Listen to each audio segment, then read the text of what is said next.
Hi, Andrew. Okay. I'm good, bud. Thank you. Can I just get the team news? Obviously, the big news probably Destiny's serious injury. Yeah, from sort of the last game. Disappointing one for Destiny, for ourselves as well, because it's been a big part of our year, and just an unfortunate sort of incident at training, and he's had the operation. It's gone well, so hopefully gives him time, sort of pre-season, to get back into it. So we'll miss him. Skippy picked up a small knock as well at training, so he'll miss this weekend. So they're kind of the outs apart from the long-term ones. And Pedro and Richie both trained all week, so both available. It's obviously been a long break since that Newcastle defeat. I'm sure you probably wanted a match straight away, and Arsenal have had 4 games since. But has there been any positives, maybe the longer-term injuries, the Van der Vens, the Maddisons, maybe just to have maybe a couple of weeks? Has there been any positives from that, or did you just want a game straight after that Newcastle match? Oh, look, yeah, I mean, you prefer games, absolutely, especially this time of the year. It's kind of unusual to sort of have, 2 weeks of no games at all, particularly when, there's a fair bit of football happening and, you're not involved. So we've tried to use that time as well as possible. We've trained... we've trained hard. The players, to be fair to them, have embraced that and trained. But yeah, definitely looking forward to having a game. That's for sure. I know you've always said like 4th. This doesn't matter whether it's 5th, Champions League. It's about progression in the next season, everything like that. But North London derby, such a brilliant match. But then it's Chelsea on the Thursday. Then it's Liverpool. 3 huge matches. Will you know more maybe about the squad you've got at the moment and where maybe you are as a team at the moment after those 3 massive games? Look, every time you're out there is a chance to measure yourself, for sure. I mean, I've got a fair idea of where we're at and, sort of what progress we've made, what progress we need to make. But it's just another great challenge for us. As you said, there's 3 big games and then we finish the season with 3 games. So, and they're all games of, consequence for us, for the opposition. So I think the players are looking forward to that as well. This time of the year, usually you want to be playing for something, and certainly the games we'll be involved in will have something in them. So, looking forward to it. Such a special game, this one. I know you had a taste of it at the Emirates in September, and probably unlucky maybe not to have got the win in the second half. But there's a feeling among some Spurs fans that a priority is that whatever happens with Spurs this season, they don't want to see Arsenal win the league. Do you understand that? What's your take on that with some fans feeling that? Yeah, I mean, it's fair enough. Again, I'm not going to dictate how fans feel or what they feel is important. We understand the importance of the game and we understand the importance of, particularly at home in these kind of games, to not let, our biggest rival or in the biggest derby for us get on top of us. So we understand the consequences of that, but ultimately it's still about us trying to measure ourselves against the teams who want to be challenging on a more consistent basis, and it's a great opportunity to do that on Sunday. Thanks, bud. Hi, Hans. Good afternoon. Good seeing you. Obviously, Newcastle United and Arsenal, they present a different challenge. Their league position is very different as well. But overall, what's the biggest improvement you want to see as a collective ahead of a very tough task at home this Sunday? Yeah, look, I mean, I don't think one's a reference point for the other. I mean, the Newcastle game, it was really disappointing for us on a number of levels. Obviously the result was poor, but the performance didn't anywhere reach the levels we wanted to. But I think we've learned a lot of it out of that. The players have learned a lot out of that. But irrespective of that, I think it doesn't matter what you've done in the previous game. When you're playing in such a big game, a derby, particularly at this time of the year, where like I said, there's great meaning to the points. I think for both clubs, what's happened previously, whether that's the immediate past or further back, becomes irrelevant, because it's going to be a tough game. It's going to have a bit of an edge to it. Be a great atmosphere, and you just got to get ready to sort of make sure that you match those levels with the performance. Because of the timing, because of what it means to the fans, the rivalry, does it feel for you personally as the biggest game for you as a Spurs manager since you joined the club?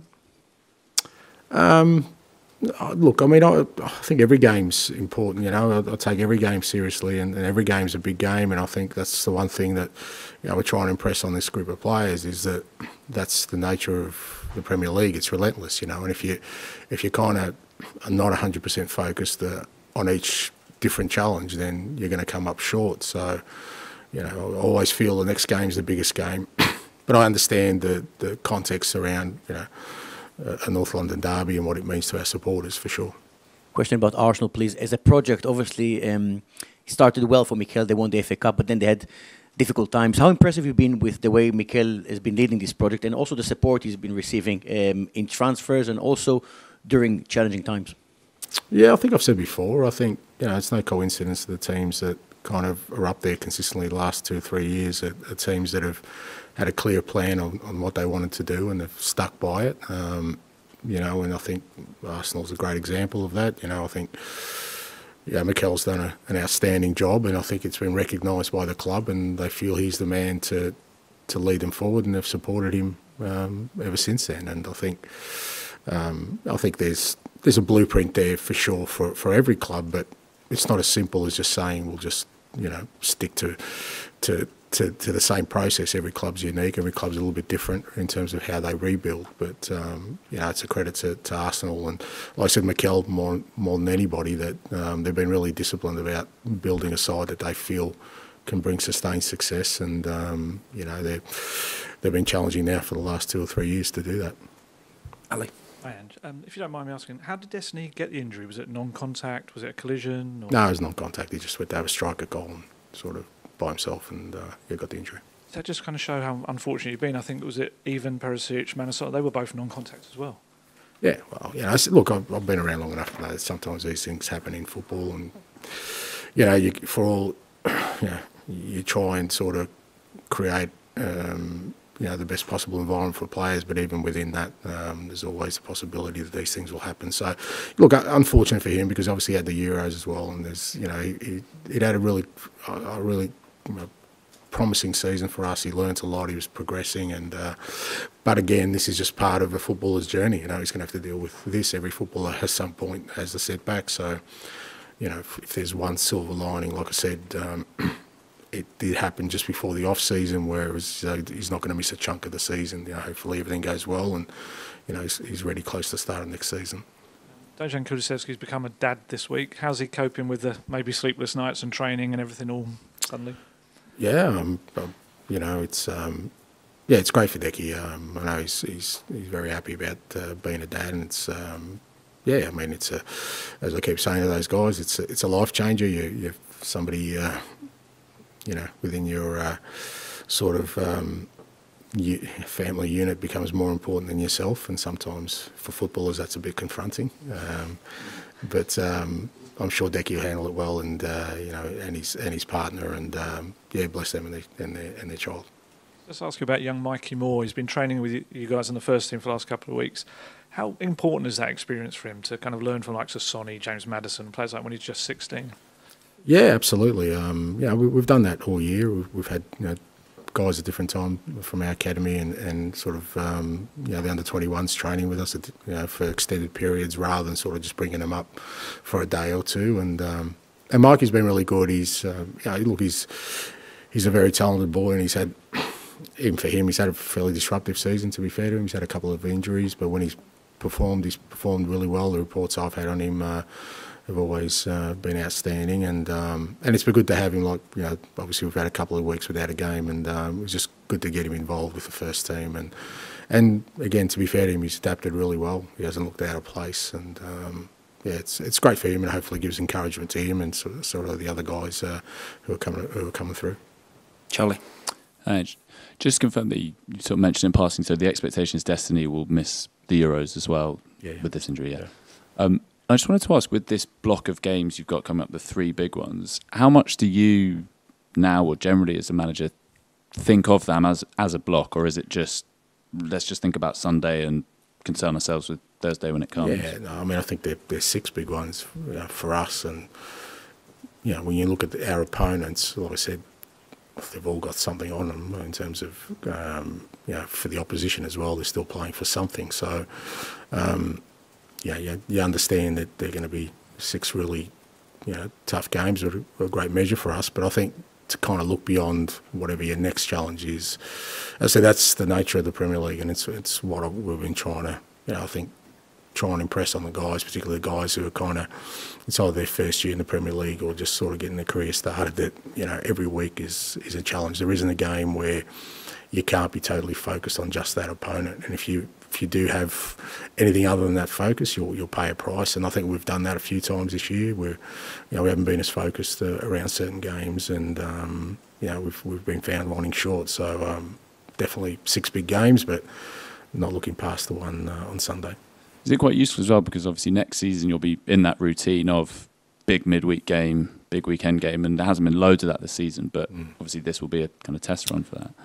Yeah, I mean, again, you don't sort of, it's not an exact replica, but like I said, it's for us a good chance to measure ourselves. And, for me, as I said all along, it's about sort of understanding at the end of the season with everything we've had to deal with, how we've handled it, good, bad or otherwise, and what we've learned from it, and hopefully, create a foundation where, next year we're better placed to sort of be in a different position at the end of the season.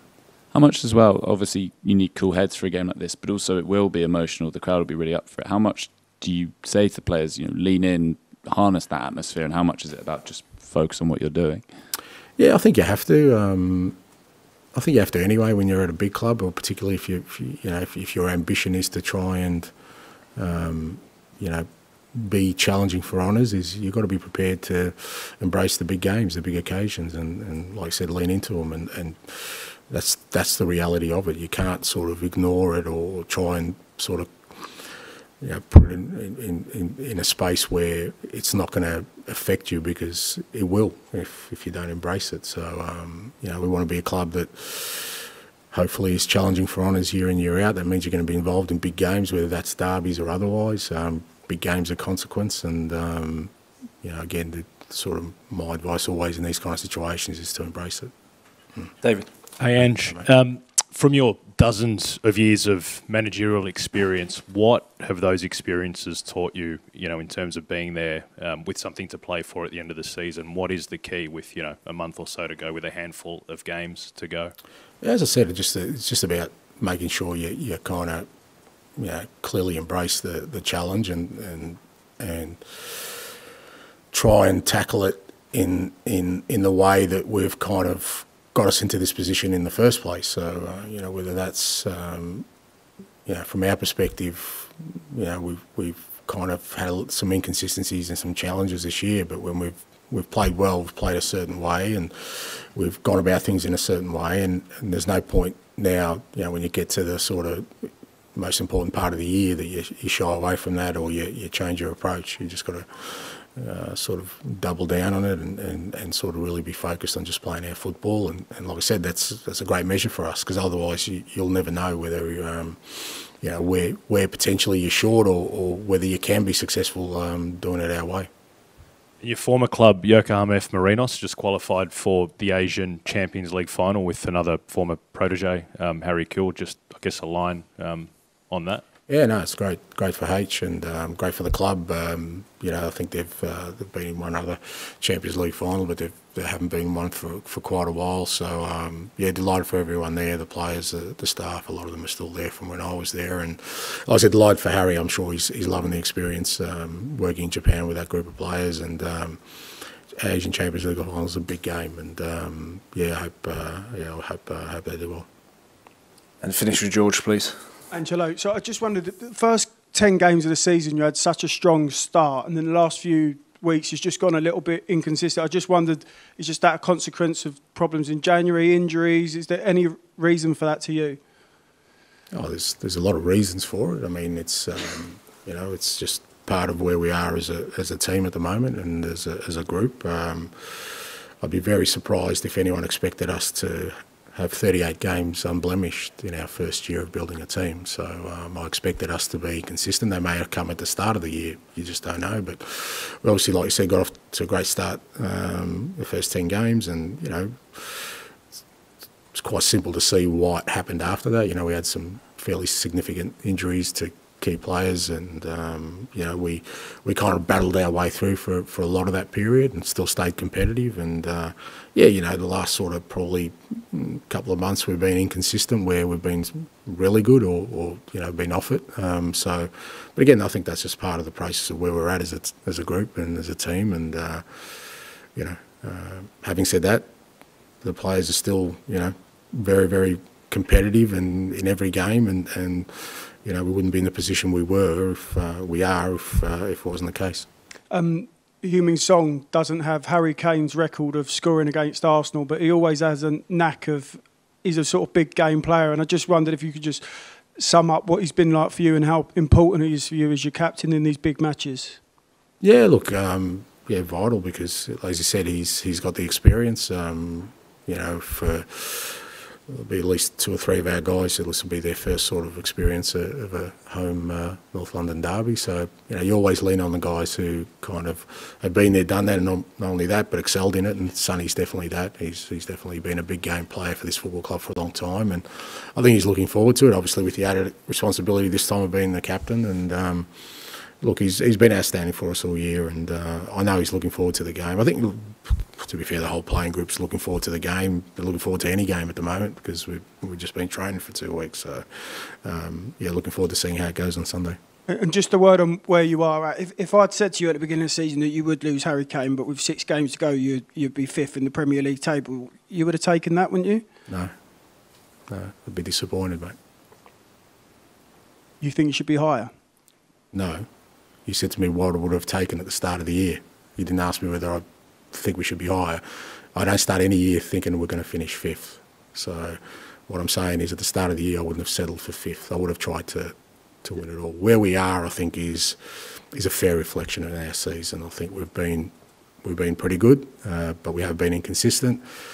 We've had some challenges with injuries and suspension at different times, which are all indicative, I think, of a group that's still learning about how to be, a real strong competitor in this league.